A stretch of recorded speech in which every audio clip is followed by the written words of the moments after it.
ముల్లకుర్తి విష్ణువర్ధన్ రెడ్డి గారు వస్తే కూడా సాధారణంగా ఆహ్వానించి అన్న వచ్చినాడు అంటే అన్ని లోపలికి అని పిలిపించి కూర్చోబెట్టి అన్నగారు మీరేం కాఫీ తాగుతారా టీ తాగుతారని చెప్పి ఎక్కడ కూడా తక్కువగా చూసి మాట్లాడిన విధానమే లేదు. కాబట్టి వీళ్ళు అనుకుంటున్నారు ఆయన కూడా ఎక్కడున్నాడు, మీతో పాటు ఉన్న వ్యక్తే కదా, ఆ వ్యక్తికి తక్కువ చేసినాడని మీకు తక్కువ చేసినాడని ఎక్కడ విష్ణన్న గారు కూడా ఎక్కడ అనలేదు. అంటే మన ముల్లకుర్తి విష్ణువర్ధన్ రెడ్డికి ఎక్కడ తక్కువ చేయలేదు. మా విష్ణువర్ధన్ రెడ్డి గారు కూడా ఎక్కడ మీ ఆ వర్గంలో ఉన్నారు ఈ వర్గంలో ఎక్కడ తక్కువ చేయలేదు. ఇదే నాయకులతోనే గతంలో కూడా మేము పనిచేసినాం. గతంలో కూడా ఈ నాయకులతోనే పనిచేసినప్పుడు కూడా వైసీపీ వాళ్ళు కూడా ఆ రోజుల్లో కూడా దారి చేస్తే కూడా మీరు ఒక్కరు కూడా ఖండించిన పాపాన పోలేదు. మరి మేము అప్పుడు ఏ వర్గంలో ఉన్నట్టు, మేము ఎక్కడ ఉన్నాము మీరు చెప్పండి. కానీ ఆ రోజుల్లో కూడా విష్ణువర్ధన్ రెడ్డి గారు వర్గాలు చూడలేదు, పార్టీని చూసినాడు. పార్టీని చూసి అదే విష్ణన్ననే ఒక వ్యక్తిని, ఆయనకు సహచర వ్యక్తిని నా ఇంటికి పంపించి ఏదైనా సరే ఏమి జరిగింది ఏందో కనుక్కొని రాబండి అన్నాడు. అంటే ఒక పార్టీ తరఫునే మాట్లాడినాడు కానీ ఇక్కడ ఈ వర్గం కానీ అక్కడ ఆ వర్గం కానీ మాట్లాడలేదు. ఆ వచ్చిన వ్యక్తి కూడా మనలోనే ఉన్నాడు, అదే గంగాధర్ నాయుడు వచ్చి నన్ను పరామర్శించినాడు కూడా, ఆ రోజు కూడా అడిగినాడు. కానీ ఎక్కడ ఉండే వర్గాలు ఉన్నాయా అక్కడ? అట్లా అనుకునేవాడైతే ఈ వర్గం అని చెప్పేసి కూడా మన ఎదురూరు విష్ణువర్ధన్ రెడ్డి గారు కూడా నా దగ్గరకు పంపరు కదా. ఆయనకు అటువంటి విభేదాలు ఏం లేవు. కాబట్టి మనం అనుకుంటున్నారు అని మీరు అనుకుంటున్నారు అంతే తప్ప కానీ ఎవరి విభేదాలు ఏమి లేవు. పార్టీ తరఫుననే మేము పనిచేస్తున్నాం, పార్టీ కొరకే పనిచేసే వాళ్ళమే తప్ప మీరు అంటున్నారు చోటమోటా నాయకులు అంటున్నారు. చోటమోటా నాయకులమే ఆ రోజు కూడా సర్పంచ్ వెంట తిరిగి మేమేమి ఆశించకుండా కూడా మీకోసం పనిచేసినాం. కానీ ఎక్కడ కూడా మేము వర్గం ఆ వర్గము ఈ వర్గం అనేది లేదే. ఆ రోజు కూడా ఇదే విష్ణన్న వర్గం వాళ్ళు కూడా మనకు కూడా సపోర్ట్ చేయబట్టే కదా గెలిచినాము. వర్గం అనేది ఎక్కడ లేదు కదా, ఓన్లీ పార్టీ అనేది ఒక వర్గం, టీడీపీ అనేది ఒక వర్గం, అంతేగాని ఎక్కడ ఏ వర్గ భేదాలు లేవు, ఏవీ లేవు. వాళ్ళు అనుకుంటున్నారు అంతే. కానీ మేము అందరం కలిసికట్టుగానే పని చేసుకుంటూనే ఉన్నాము, కలిసికట్టుగానే ఉన్నాము. ఎందుకు ఎవరు అవతల వాళ్ళు కూడా వచ్చి పని చేసుకుంటున్నారు కదా, వర్గం అని లేకుండా పని చేస్తారు కదా. ఇదే విష్ణన్న కూడా ఆ రోజుల్లో కూడా మమ్మల్ని పంపించినాడు, అందరికీ కలిసి వాళ్ళగా మీరు ఎక్కడికి రమ్మంటారు, ఎక్కడొచ్చి కూర్చొని మాట్లాడదు అని చెప్పినాడు. ఆ రోజు కూడా ప్రధానంగా నేను గంగాధర్ నాయుడు ఇద్దరం పోయినాం, వాళ్ళ ఇళ్ళకి పోయి కూడా మాట్లాడించాం. కానీ మీరు రాలేదు. కానీ విష్ణన్న మిమ్మల్ని అయితే ఎప్పుడు దెబ్బలేదు, ఎప్పుడు కూడా ఏం అనలేదు, కూడా ఏం మాట్లాడలేదు. మీరు ఆ వర్గం అనలేదు, ఈ వర్గం అని కూడా అనలేదు. కాకపోతే మీరు అట్లా అనుకుంటున్నారు. కానీ మీరు వచ్చినా పని చేస్తాడు, ఎవరు వచ్చినా పని చేస్తాడు, అందరికీ పనిచేసేవాడే ఒక విష్ణువర్ధన్ రెడ్డి నాయకత్వం మేము కూడా పనిచేస్తున్నాం. ఎందుకంటే పార్టీ అధిష్టానం ఏం చెప్తే ఆ పని చేసే వరకు మేము ఉన్నాం. కానీ ఆ వర్గంకి వెళ్ళిపోవద్దని ఈ వర్గంకి వెళ్ళిపోవద్దని ఎవరు చెప్పడం లేదు, ఎవరు చేయడం లేదు కూడా.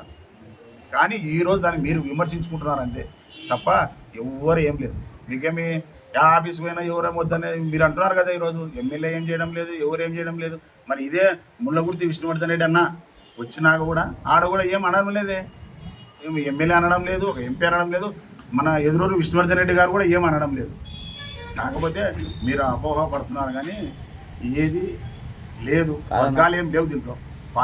స్థానిక మహానాడు ప్రెస్ మీట్లో మరి వర్గ భేదాలు అని చెప్పేసి ఇక్కడ ఉన్నటువంటి స్థానిక నాయకులు హేమంత్ రెడ్డి గారు అయితేనేమి, మసూద్ రెడ్డి గారు అయితేనేమి, సుభిలత గారు అయితేనేమి, రాంబాబు గారు అయితేనేమి మాట్లాడడం జరిగింది. అయితే పార్టీలో పనిచేసే వాళ్లకు ఖచ్చితంగా గుర్తింపు ఉంటుంది. మరి మీరు పనిచేసామంటున్నారు, మరి ఎలక్షన్ల రోజు మీరు ఏ బూతుల్లో ఎంతమందిని ఏజెంట్లను కూర్చోబెట్టారు, మరి మీరు పోలింగ్ బూతుల దగ్గర వచ్చి ఎంతమందితో ఓట్లు వేయించారు, మరి దాన్ని ఆలోచన చేసుకోవాలా. మరి ఒక నాయకుడేమో రాత్రి మాకు డబ్బులు పంచలేదని కొంతమంది పోతే డైరెక్ట్ వైసీపీకి ఓటేయని చెప్పిన వాళ్ళు కూడా ఉన్నారు. అదేవిధంగా మరి కొంతమంది నిన్న మాట్లాడుతూ మాకు ఈ వైఎస్ఆర్ గవర్నమెంట్లోనే పనులు జరిగేటివి అని అంటున్నారు. మరి ఎవరు కోవర్టులు, ఎవరు వైఎస్ఆర్ పార్టీలో పనులు చేయించుకున్నారు, ఎవరు నిజాయితీగా పార్టీలో పనిచేస్తున్నారు అనేది అధిష్టానము చూస్తూ ఉంటుంది. ఇంటెలిజెన్స్ రిపోర్ట్ ప్రకారమే ఇవల్ల జరుగుతూ ఉంటాయి. కష్టపడి మీరు కూడా పనిచేయండి, మీకు గుర్తింపు ఉంటుంది. ఆల్రెడీ మీకు కూడా రాష్ట్ర పదవులు ఉన్నాయి. మరి మీరు ముందుకు వచ్చి పనిచేసి రేపు రాబోయే స్థానిక ఎలక్షన్లో కలిసికట్టుగా మన సర్పంచ్ అయితేనేమి, వార్డు మెంబర్లు అయితేనేమి, ఎంపీటీసీలు అయితేనేమి, జెడ్పీటీసీలు అయితేనేమి అఖండ విజయంతో మనం కోడుమూరు మండలంలో తెలుగుదేశం జెండా ఎగిరేస్తే ఆ రోజు చంద్రబాబు నాయుడు గారు కూడా గుర్తించి మనల్ని అందరికీ గౌరవం దక్కుతుందని చెప్పేసి సందర్భంగా తెలియజేసుకుంటున్నాను.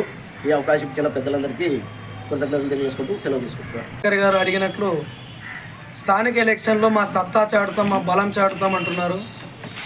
ఏదైతే మీ మనసులో ఉందో వర్గం మేము అనుకుంటే స్థానిక ఎలక్షన్ గెలుస్తామనే ఒక ధీమాతో మీరు చెప్తున్నారంటే అప్పటికి మీరు ఒక వర్గం మేము చెప్పింది శాసనంగా వినాలనే ఒక మొండి ధోరణితో ఉన్నారు. కాబట్టి టీడీపీ పార్టీలో అలాంటి వర్గాలకు తావు లేదు. కేవలం టీడీపీ పార్టీ కోసం పనిచేసే వాళ్ళకి మాత్రమే సత్తా చాటుతామనే దాన్ని ప్రజల సమస్యలు తీర్చడం పైన చెప్పండి, ఎలక్షన్స్ పైన కాదు. ఎలక్షన్లో కోడుమూరు నీటి సమస్య తీరిస్తే ఆటోమేటిక్గా టీడీపీ బీ ఫామ్ పెట్టుకున్న ప్రతి ఒక్కరు గెలుస్తారు. దీన్ని మేము చాలా ధైర్యంగా చెప్పగలుగుతాం, నిజాయితీగా చెప్పగలుగుతున్నామంటే ప్రజా సమస్యలు తీర్చగలుగుతాం కాబట్టే చెప్తున్నాం. కాబట్టి అభ్యంతరాలు లేకుండా పార్టీ ఎలక్షన్లో అందరూ కలిసికట్టుగా పనిచేయాల్సిన టైం ఉంటుంది. కాబట్టి లేదు మేము సత్తా చాటుతామంటే ఓకే, అలాంటి సత్తా చాటే వాళ్ళు చాటుకోవచ్చు. కేవలం టీడీపీ పార్టీ ప్రజల కోసం పనిచేస్తుంది. రేపొద్దున స్థానిక ఎలక్షన్లో కూడా ఎవరి ప్రణాళికలు వాళ్ళకు ఉంటాయి. వర్గాలతో అయితే మేము ఏకీభవించేది ఉండదు. వర్గం వైపు మేము వెళ్ళాం. పార్టీ కేవలం టీడీపీ వర్గం, టీడీపీ విష్ణువర్ధన్ రెడ్డి నాయకుడు, TDP Nara Chandrababu Naidu, TDP Nara Lokesh, TDP బొగ్గుల దశయ్య గారి ఎమ్మెల్యే, అంతే. ఏది వచ్చినా టీడీపీ వస్తుంది తప్ప వర్గాలకు తావిచ్చే అవసరం లేదు. కాబట్టి వీలైనంత వరకు మీకు కూడా చెప్పలే, ఈ ప్రతికాముఖంగా చెప్పేది ఏమంటే సత్తా చాటుతామంటే మీరు సత్తా చాటుకోవచ్చు. ఇంకొకటి కలిసికట్టుగా పనిచేసి విష్ణువర్ధన్ రెడ్డి గారి నాయకత్వంలో, టీడీపీ నారా చంద్రబాబు నాయకత్వంలో, నారా లోకేష్ గారి నాయకత్వంలో కలిసికట్టుగా పని చేయదలుచుకుంటే రావచ్చు, పని చేయించుకోవచ్చు, ప్రజలకు న్యాయం చేయొచ్చు. ఈ సందర్భంగా మేము చెప్తున్నాం.